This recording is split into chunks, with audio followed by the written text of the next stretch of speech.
Hello everyone, welcome to my channel. Today I wanted to share my entire experience and what will be the future looks like in a technology domain. I have more than 17 years of experience in IT, where I have started my career as a developer. So I have started my career as a PHP developer. Then I have worked as a PHP developer. I love web development and I love technology really. And I initial of my careers, whatever the technology stuffs I have done, because in that I have not worked in big companies in initial days of my career. It's a small companies in Kolkata, and all those companies are normally you should work as an individual contributor.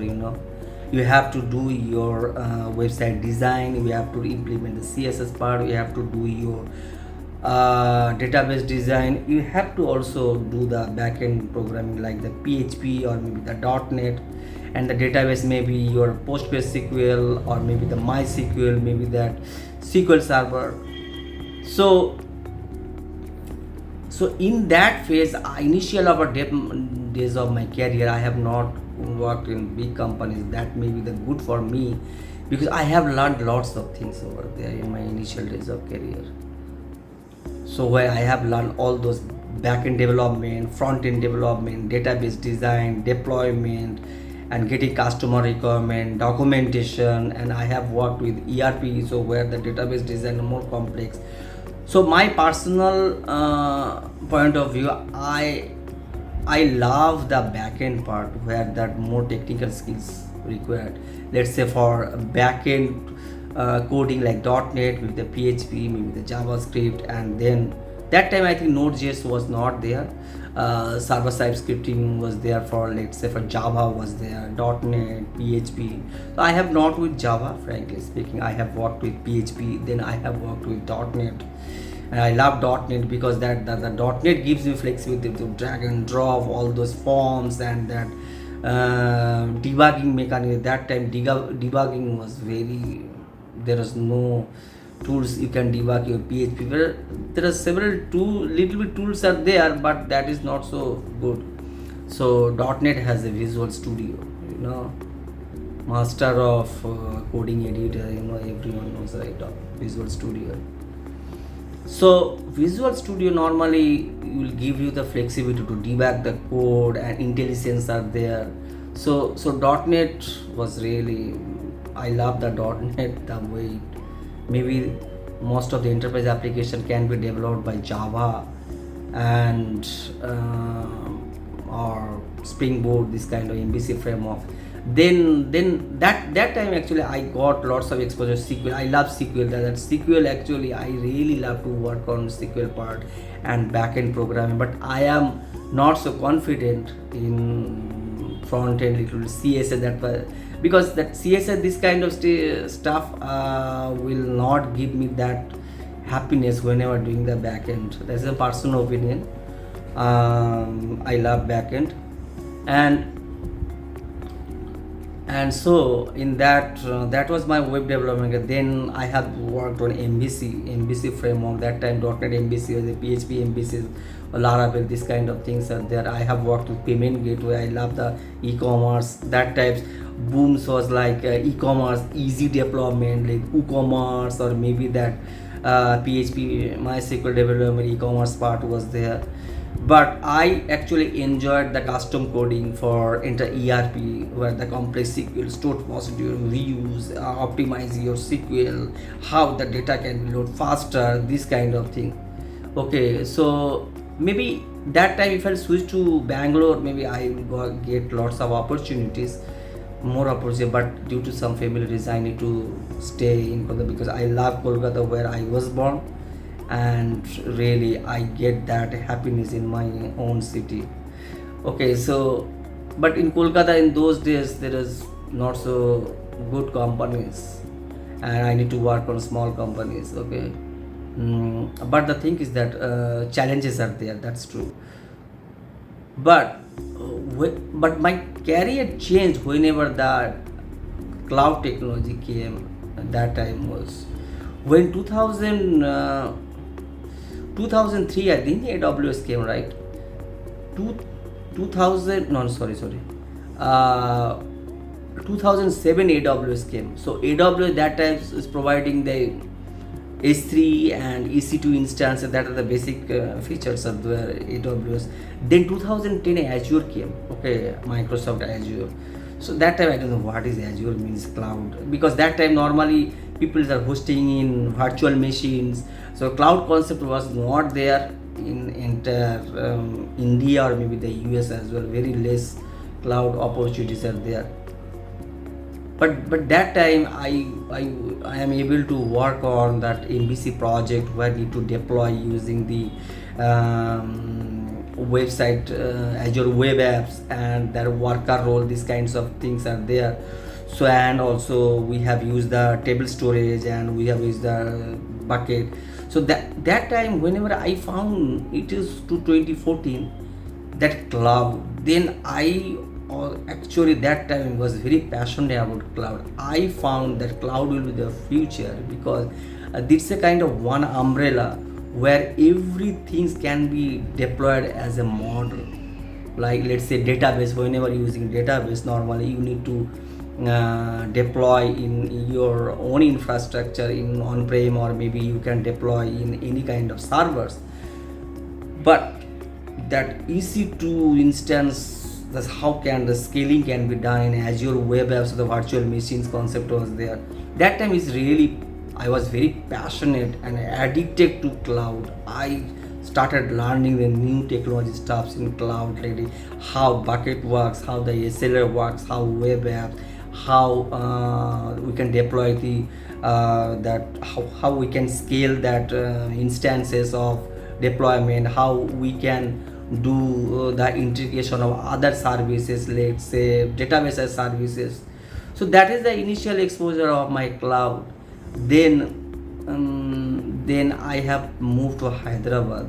So I have worked in a project where actually cloud native technologies has been implemented. That I am very fortunate to work on that project, and I really get lots of exposure, because I have worked in Kolkata where that technical exposure is not so good. But whenever I moved to Hyderabad and I have worked in that company to work with a financial client, so in that project we have used the service fabric. That time service was really new one. So microservices we have built using service fabric, and as well as we have used that NoSQL and event driven approach, and as well as distributed architecture, how the messaging layer works between two layers, front end and the back end. Let's say from front end that message will be thrown, and the back end the message will be processed, the distributed architecture, and how we can use that Cosmos DB NoSQL part over there, how we can use the application inside, how we can use that Azure DevOps. So 2017 I have worked in Azure DevOps. That's really new came in Azure DevOps, because so Azure DevOps was I think that's a new service in Azure. People knows less about Azure. Normally people using Jenkins that time, because Jenkins was very famous.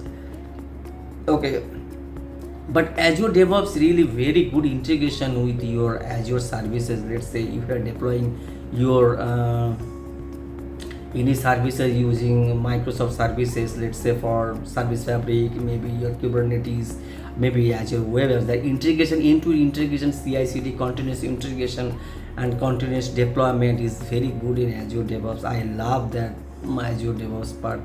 Okay, and I learned lots of things in that project really, and I am very fortunate to know all those stuffs initial days of my cloud career. You know what is cloud career? And then I have moved one project to AWS. So I have not AWS. I have worked little bit S3 and EC2 part before, but from Azure when I moved to AWS, that's a new service, because the cloud model everywhere same. Let's say if you use that web app, that same concept is there in AWS Beanstalk. Okay, maybe if you are using services called Azure virtual machine, you can use the Azure AWS EC2. But my work was there CI/CD pipeline in AWS. CI/CD pipeline in AWS I don't like. This is my personal opinion. but it may vary with other. But I don't like because that they have uh, distributed that services different way. Okay, let's say for Azure DevOps, that pipeline CI continuous integration, what the tools of build agent and how the packaging will be done, then you can deploy to any kind of services using approval based. All those tips is tightly integration with each other and very easy. Where AWS DevOps is little bit complex, where they have a code build, they have a code build and cloud repo, cloud build, and cloud deploy, and all those service they are selling each one. It should be combined one package, and it should be like simple YML file. But I found one issue during the deploy. Let's say if you are building one services in one region and you cannot deploy other region deploy, but the process is very complex. Okay, but I have overcome this, and AWS I got exposure that time, and later I have moved to one project which is called Azure project, and in that project I have learned lots of Azure function, Kubernetes, and as well as I learned lots of things about those other kinds of databases and other kinds of optimization networking. That part really I got to know that project is a really good exposure. But continuously I have learned as well for different stuffs. Then again I have moved to one Google Cloud project. So Google Cloud also I was learning. My plan was to do the multi-cloud architect. Okay, so because that no company in Fortune 500 company using one cloud for sure. Because why? Because they wanted to not dependent on one cloud. They always distribute the cloud loads to different clouds. Let's say I am using a SQL Server. Okay, SQL Server is very less costly in Azure. It is more costly in AWS. So why will go for AWS? We can use the Azure or SQL Server. Let's say I am using the EC2. Maybe the EC2 instance is more better options than the Azure virtual machines. So most of the companies are using multi-cloud. So I have worked in that one of the biggest manufacturer of the car, okay, in North America, APAC. So it's a Japanese based company. So they are using the multi-cloud. Okay, and then I have moved to one GCP project where I have learned the GCP very well. Load balancer, how load balancer works in GCP, how to create the normal. That is the Terraform part I have learned. So Terraform, how we can build the GCP infrastructure using Terraform, what kinds of. So almost it is same like different clouds. If you use a service, almost same. No one are far behind for other one. And then so I have deployed the services. Then I have also worked on other AWS project where I have used lots of latest technology like AWS, Lambda, all those stuffs. Okay, so as I have passion about technology, that's why maybe I can switch to different clouds or maybe different project. Maybe someone is not interested too much, that will be hard for. But for my experience, if you have passion little bit about your technology or other stuff, if you're not boring every day-to-day life, it will help you to do whatever you wanted to do. Okay, so that little bit passion you require. And second is now certainly after 2023 December, right? No, so 2022 December, Chat GPT came, right? Every things are new right now. How Chat GPT, they have done the LLM, all those stuffs. Right now LLM integrated. Other companies also is coming. Let's say AWS also they came, Amazon Q, or they are the Bedrock services there, and other company Google is also competitive. They are also developing own cloud. Okay, for LLM part. By my personal experience is Azure is far ahead for LLM part. Because why? OpenAI already built all those stuffs before. So whenever, let's say in cricket world, whenever you are batting fast, you are always getting advantage. If you are good run or you are ahead for other second time whenever doing, so whenever you're chasing, that will be tough. So Google is chasing right now OpenAI. Okay, so whenever you're chasing, that will be really tough for you.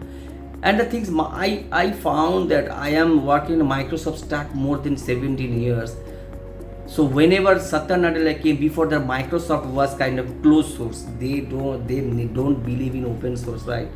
How open source works. Google, why Google is more diversified and more innovative company than Microsoft that time, because Google always believe open source. They have built TensorFlow, they have built Chrome, they have built such kinds of good tools that they have done the open source.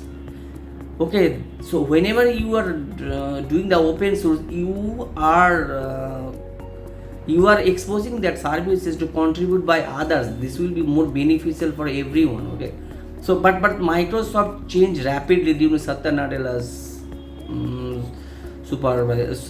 Satya Nadella's leadership, because Microsoft right now is the biggest contributor of open source code contribution in any whatever the technology, whatever the companies are there. That's why they are able to acquire the GitHub, right? So right now the ecosystem Microsoft built using the GitHub, using the VS Code, using the Azure, using the LLM, and using the Office 6, all those stuff, they are moving to Copilot stuffs. I think Microsoft has a really good future. But some part I can say that it's day by day it is really challenging to get job for fresher, because whatever the fresher do initial days of our career, 3 to 4 years, people you can do using your AI programming like GitHub Copilot, right? So but the thing is that you are maybe the more productive, but at the same time it is also be not good for the fresher one. People are fresher at some point. Okay, so I think we should give the opportunity to fresher as well. So ecosystem right now we are building like the more experienced people. Yeah, experienced people required, but at the time fresher, if you not give opportunity to fresher, how they will learn, how they will contribute to our entire cloud stack. Okay, let's see how Copilot and all those things impact the job market. But right now job market, it is impacting, okay, in India also. And maybe within, they are saying that within 3 to 4 years 70 to 80% code will be the by automated, like AI pair programmer. Okay, and the things maybe, see, I am also use the GitHub. It is really good tools, but the thing is that there are lots of uncertainty. New job will come, but we don't know.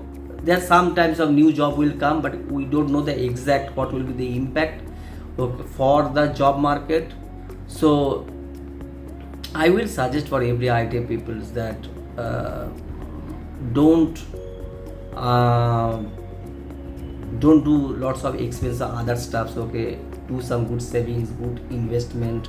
And every on technology, myself also as a technology person, I was very less aware about the personal finance, all those stuffs. Everyone should know about basic personal finance, how to build your wealth, how to grow your wealth, how you can diversify your wealth, and how you can generate asset, how can generate other types of source of income. Those will really help.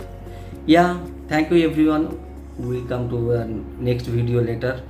Please